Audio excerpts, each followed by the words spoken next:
For today's video, tayo gagawa ng Wanbo projector. Ayan, tinutungkab lang ito pag inalis. Nakadikit lang yan. Yun.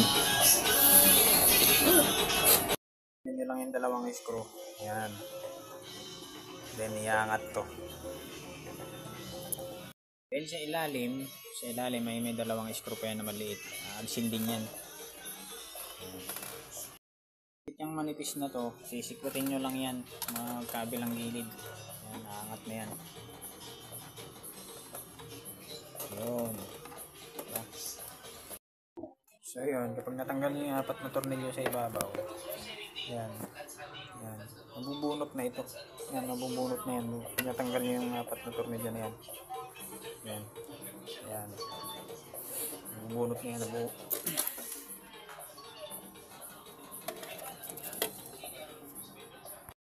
Oh, grabe naman, dumi naman yan. Oh. Grabe.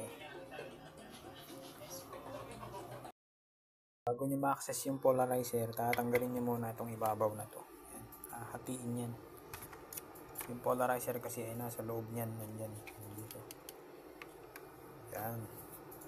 Natanggal nyo yung 4 na tornilyo dito, aalis na yan. So lalabas na itong reflector.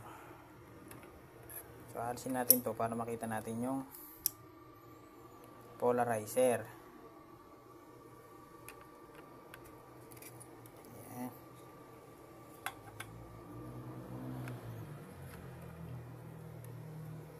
Tatanggalin natin yung LCD. So ito, naalis na natin yung kanyang polarizer. So ito na siya. Ayan o, makikita nyo may tama. Ayan o.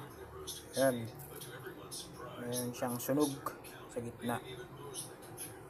Ayan. So papalitan yan.